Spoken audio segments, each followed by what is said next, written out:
Josh. Hey, what's up, man? How's it going? Chilling, man. How you doing? Chilling. Dude, did you hear about the trades? Oh yeah, I heard. You I heard, man. Blockbuster day, man. All those trades. 4 teams. 4. Woo! Yeah. We knew some. Yeah. We knew some was gonna happen, but 4 teams, bro. Oh no, man. Yeah, it's crazy. It's A crazy lot of for things, sure. man. A lot of things have changed, man. And For sure. you know, I was probably thinking, man, I come over here and we record a video on it.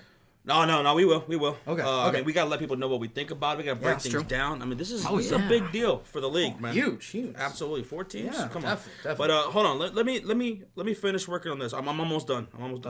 Working on what? No, I'm just posting to my sports conspiracy Reddit. Wait, what's conspiracy? Is there a new one? No, I'm just making one up right now.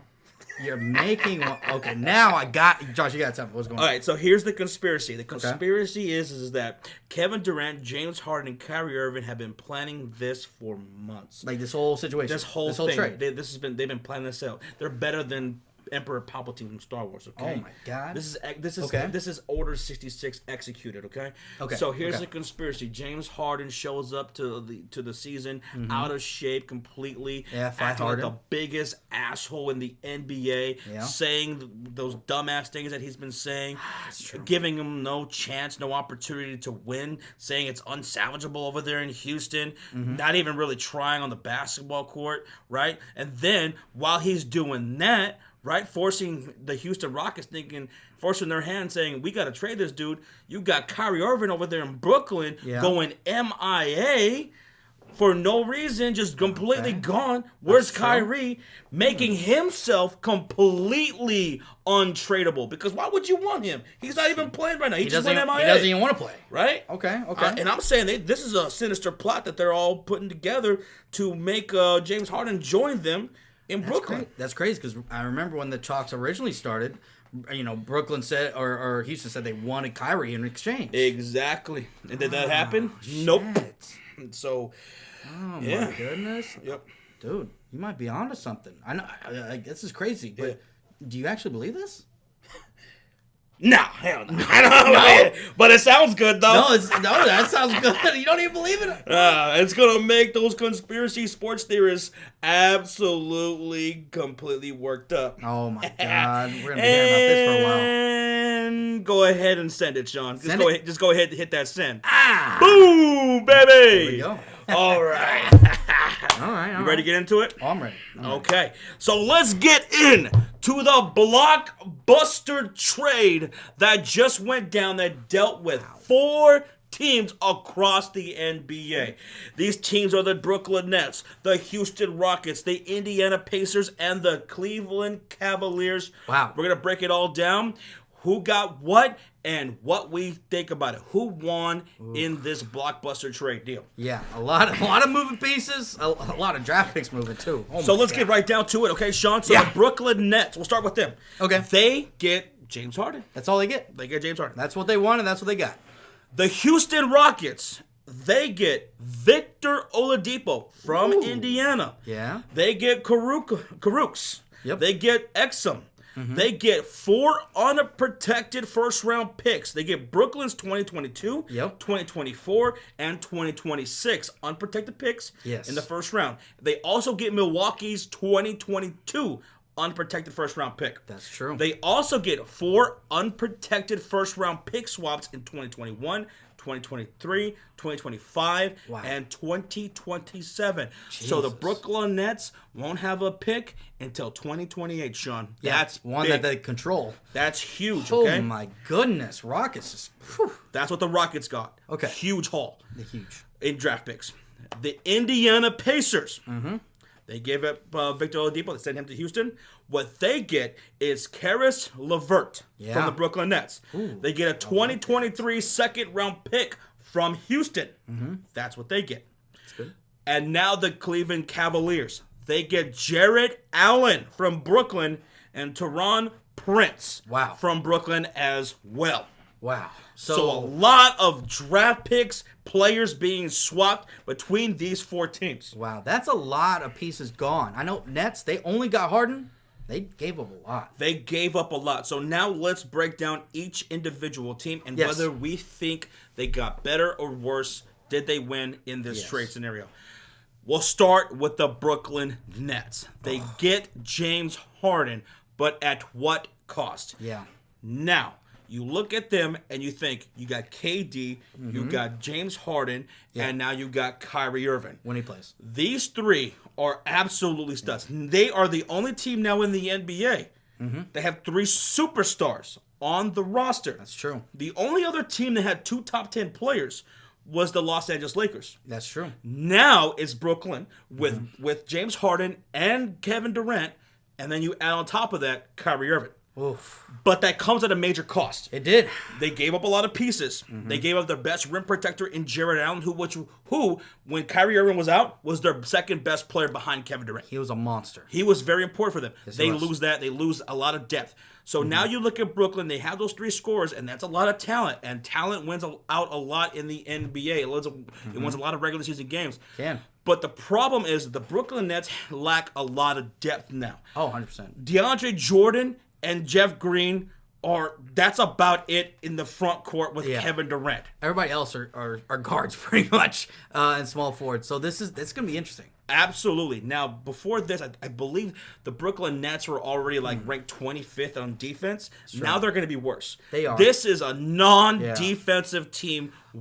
There's not going to be any defense. Especially them. These guys are not known for their defense. Now, they have, obviously, Nets probably going to have one of the best starting lineups, hands down, Joe Harris, every week. Kyrie, Kevin Durant, James Harden, and then you probably either throw DeAndre Jordan or Jeff Green right there in the front court with Kyrie. But their bench is what's really concerning. Because they were what bench? Yeah, exactly. Karis LeVert has been playing phenomenal for them all year. Absolutely. I mean, off the bench, their second unit, who's going to be the scorer now? So now you're looking at this, okay? Especially in particular the postseason. Yeah. Now you're asking the Brooklyn Nets to do a lot here, especially Kevin Durant. Because now he's going to have to guard against guys like Jason Tatum, Jimmy Butler, Giannis, these big forwards right there. And in the front court, what answer do they have to guys like Giannis or Joel Embiid, who's right now probably the MVP of the league so far? Yeah. They lack depth, they lack defense, and they are very weak in the front court. Yeah. That's a lot to put on Kevin Durant's shoulders. Yeah. He's not the greatest defensive player in the world, but now he's going to have to really step up because he's going to probably be their best defender in the front court now. No doubt, no doubt. Now, what's crazy is going from last year, before Durant and Kyrie, they were both a little injured last year. We thought Brooklyn's were going to be one of the deepest teams. They had one of the best benches. They got a lot of experience. Dinwiddie and all this stuff. LeVert. Dinwiddie Jared goes out. Allen. Dinwiddie's out now. LeVert's traded. Jared Allen's traded. They pretty much, what we thought this team was going to be good, solid because of their depth, is gone now. It's gone. And like I said, in NBA, talent really gets you by a whole lot. It does. So, yes, they're still Eastern Conference contenders. Yeah. They should get to the Eastern Conference Finals, and they may as well get into the NBA Finals. They could, right? But once they get there and they were to meet a Los Angeles Lakers team. Who's deep. Okay, so the Lakers are very fucking deep, right? They got 2 top 10 players there, LeBron James and Anthony Davis. But who the fuck do they have to guard LeBron? Who the fuck do they have to guard Anthony Davis? Nothing. And the depth of and the bench of the Los Angeles Lakers would absolutely destroy the Brooklyn Nets. Yeah, as of right now, which I think we both had the Nets in the finals ourselves when we did our early season predictions. But yeah, this is tough now. Jared Allen was such an important piece. I can't believe they let go. Now, also this for the Brooklyn Nets. Maybe they felt like they needed to get this done because what if Kyrie Irving, what if they're not really sure about him? That's true. Maybe he doesn't come back. He's MIA right now. Yeah. This is an insurance policy because if he doesn't come back, well, you got James Harden, you got Kevin Durant. And it's still solid. 2 of the top scorers in the league. Yeah. Right? And if he comes back, well, then there you go. But if Kyrie Irving doesn't come back, what do you do? Yeah. James Harden and Kevin Durant with lack of depth, how far can this team really go? And also this, maybe Brooklyn's not done yet. Maybe they can't afford to be done yet. I'm not sure they can. Okay, so, I mean, they gave up a lot of draft stuff, But maybe he's going to try to get creative here and make some moves. Maybe even possibly think about trading Kyrie Irving, maybe to the Cleveland Cavaliers to get Drummond in there. I don't know. But you probably send him back to Cleveland. Imagine that. Even though they have guards. Even though they have some guards over there. But I don't know. You got to get creative here. Maybe even think about possibly trading Kyrie Irving. Get yourself a good big man and maybe some rotation pieces. Because Brooklyn, great firepower, no defense, no depth. Yeah, so this is going to be really telling over the next few days, and we'll see how their team looks. Right. But they got a lot of open roster spots right now with all these trades because, like we said, they only got one player back, and they traded a bunch of their depth. So let's see what they do. That's how we feel about Brooklyn. Now let's move on to the Houston Rockets. Oh, yeah. The Rockets, they get a ton of draft capital. Oh, my goodness. They have, what? They control all of Brooklyn's draft picks until 2020. Through 2027, they have not only four first-round draft picks unprotected, but they have four first-round draft swaps. Yeah. So that's incredible because remember, Houston gave up some of their first-round draft picks to the Thunder for 2024 and 2026. So they get some back. So getting back some draft capital is huge for them. So the Houston Rockets, where they exist right now, they are in rebuild mode, 100%. but they are not in but they're still relevant. Yeah. Because you still have John Wall.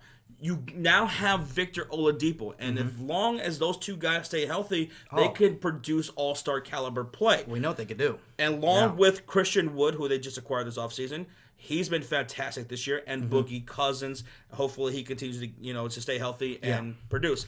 So they're on rebuild mode, but they're not irrelevant now. And they have future draft capital they got something to build be excited about. So that's where they're at. But the issue, though, with getting Oladipo and stuff is Oladipo is a free agent after this year. Yes, Oladipo is a free agent after this year. So if you're going to have to keep him, you might have to pay damn near or max money for Oladipo to retain him. Yes. Now, Oladipo, this year, he's looking like his 2018 self. Looking beastly. He's looking like an all-star right now when he's on the court. So, So the Houston Rockets, that's where they're at. I like that they have a lot of draft capital right here to build for the future. Now, these unprotected draft picks from Brooklyn and Milwaukee, they're unprotected, but how really good are these draft picks going to be? They're probably going to be in their 20s, right? Yeah. In the first round. Because these teams are going to be top teams. So what you're looking at, you're looking forward, right? You're looking towards 2025, 2026, 2027. Yeah. Maybe those are the ones that really hit big for you, right?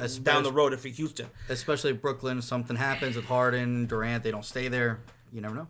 Right. So that's where the Rockets are. Rebuild, but not irrelevant. Yeah. So very interesting there. And now I want to say this too. Yeah. The Houston Rockets may have had a better offer, depending on how you feel about it. Let us know in the chat. Yeah. They had an offer with the 76ers. Now, the deal was that the 76ers would send Ben Simmons, Matisse Thybulle, and some draft capital as well, draft picks. Yep. And the Rockets would send James Harden.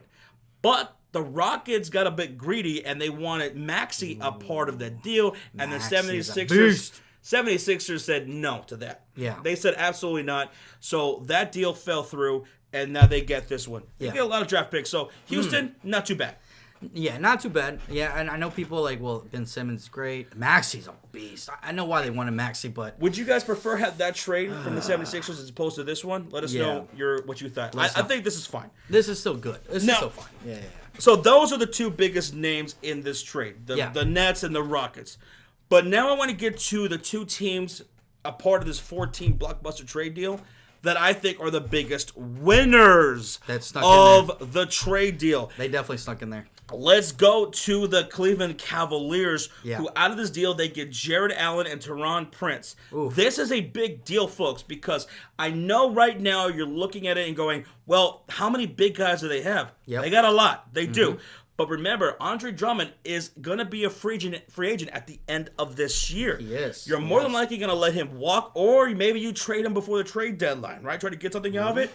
Maybe your Dallas Mavericks, Sean. Who? Your Dallas Mavericks might be a contender for trading for Drummond. We were heavily interested in him. We almost traded for him back in the day, so I wouldn't mind it. And what I love about Jared Allen, This guy is only 22 years old. He's- At the end of this season, He's barely not even in his prime yet. right? Oh, not my even close. God. He's about 5 years away from that. Yeah. But Jared Allen's a great rim protector. He's going to be a great big man in this league. We all know that. He's going to blow up.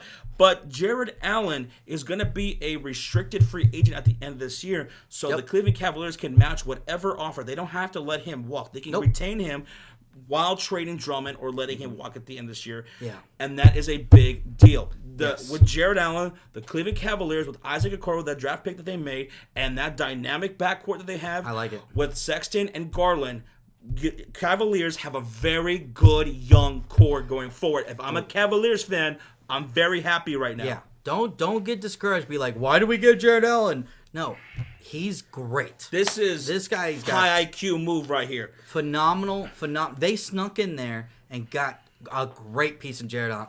I'm still stunned. That's the biggest disappointment for the Nets for me is getting rid of Jared Allen. And thought it was stupid. And Prince is a very good, solid role player off the bench. So he is. Cavaliers, big winner in Great job. this trade deal. Love it. And in my opinion, the biggest winner of this whole trade deal is the Indianapolis Pacers. The Indiana Pacers. Yeah. The Pacers getting Karis LeVert and a 2023 second-round pick from Houston. But this is a big deal of them getting LeVert from Brooklyn. They're giving up Victor Oladipo. Now, some of you guys, maybe you're not paying attention to the Indiana Pacers, or maybe you're an Indiana Pacers fan and you really loved Oladipo and you were really expecting big things from him. Yeah. And so far, he's been looking damn good. He looked good. Like I said, he's looking like his 2018 self. But this is a great fucking move right here. It is. Because the thing about it is that Victor Oladipo is going to be a free agent at the end of this season. And remember, going into the Bumble, he was very disgruntled too. Yeah. He showed he was not very happy with his role with the Indiana Pacers. And then he kind of went quiet a little bit, right? Then he backtracked a little bit, said he loved it there. So I know there's some promise there. So there was talks about what's Indiana going to do? Are they going to have to pay the max to retain him at the end of the season? Yeah. What are they going to do? But now they don't have to worry about that at all. Now they get Karis LeVert, a young guy who's 2 years younger than Victor Oladipo, who still has so much more potential, and also saves them so much money because this man is under contract for this season and 2 more seasons next. And right now in this year alone, he saved Indiana $4.8 million in cap space. So that gives them flexibility if necessary at trade deadline. Yeah. So Indiana, they don't have to worry about Victor Oladipo, and at the end of the season, and remember he comes with injury concerns as well. You know, you hope that he stays healthy, but LeVert is a beast, and he's going to continue to improve in this league and be a stud. This was a major fucking deal for the Indiana Pacers. I love it. It was a smart move. Getting rid of the injury plague person. Yeah, he might. Obviously, Oladipo, I feel like, is better than Karis LeVert. But I felt like Karis LeVert, if he gets the opportunity, he could develop even more. We saw how good he looked this season in just his backup role. So imagine him possibly coming and getting a bigger role. I love it. Absolutely. But anyway, that breaks it down for the Nets, the Rockets, the Pacers, and the Cavaliers, and who we think. Nets, we'll see. They got firepower, lack depth. They lack defense. Yeah. The Rockets, they are in rebuild mode. We'll see how it all plays out in years to come. And, we'll see down the road. But they're not going to be completely relevant in the league. Yeah. And the Indiana Pacers, the Cavaliers, are, to us, the biggest winners of this trade. I love the Jared Allen move by Cavs. Absolutely. Love it. That's what we think. Let us know what you guys think in the comment section down below. That's our full breakdown of this blockbuster deal that happened yesterday. And Mavs, can you go after Andre Drummond, please? Hey, thank you. I don't know. I would really appreciate it. All right, we'll see you guys in the next NBA live stream. Take care. Bye-bye.